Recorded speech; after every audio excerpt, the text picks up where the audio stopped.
Hello, my friends. Welcome to Weekly Strides, your Wednesday update post where I will be answering one of your questions that you have either emailed to me, that has been asked in Running for Real Superstars, that has been asked on various other places that you have wondered.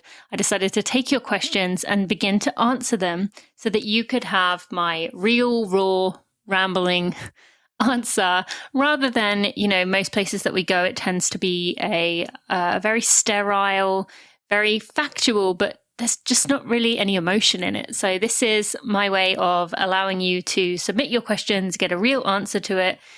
Future episodes of Weekly Strides, we will be featuring listeners. So if you want to be considered for that, please let us know. And we will also be bringing on previous guests to check in with how they are. If you have a question you would like to submit, you can email kat@runningforreal.com. That's KAT@runningforreal.com. And I look forward to answering your questions soon. Let's get to it.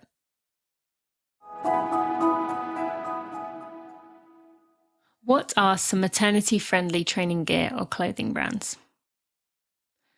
I tested out a lot of different products and some of my favorite items are no longer being made, which is a real shame. And I hope that doesn't represent the fact that brands are moving away from them. I'm hoping it's just they're shifting, and I don't know what the explanation would be. But yeah, a lot of the ones I loved aren't being made anymore.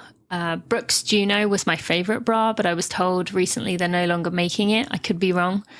I also really liked the Lululemon Enlite, which wasn't a nursing bra, but they do have a front zip version, which helps. It was really comfortable when I had big boobs that I wasn't used to.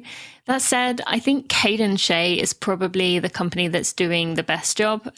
They are giving women really cute clothing that fits well, and it's functional for life as a pregnant and postpartum woman.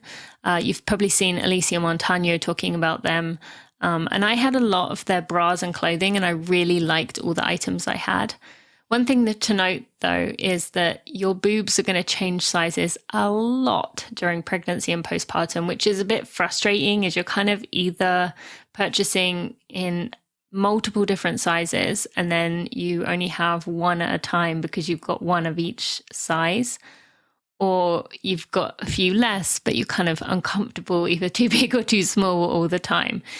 During my pregnancies and postpartum periods, I went from 32C all the way up to a 34E. So I needed sizes C, D, DD, E, and then back down again. And sometimes I also changed my band size. I'd recommend having at least one of the biggest size for those early weeks post-baby. You need that support. They will be a bit sore and it's worth it. You can also then pass it on to Buy Nothing Group or someone else, a friend who might need them. Maybe you could ask a friend to see if they have any to share with you. I know I've passed all mine along. You can also wear that really big one on top as you start to come down in size, wearing an additional nursing bra underneath. That's how I got some more life out of mine. But yeah, the unfortunate reality is that there is a lot of changing sizes and it's going to require multiple sizes, but I think, Cadenshae is doing a great job. Brooks does have some really good stuff. There is a really cool bra, I'm forgetting the name of it now, that I'll put a link in the show notes to it. It is one that pulls, that you do up yourself. It was made for soccer players, and I do have one of those. I found it wasn't quite tight enough for me, but if you are maybe a little bit smaller than I was, then it might be helpful for you. Hope that was helpful. And that Lululemon Enlite, I really like that one. Thank you so much for listening to this episode of Weekly Strides. I appreciate you sending in your questions. I hope you enjoyed that answer.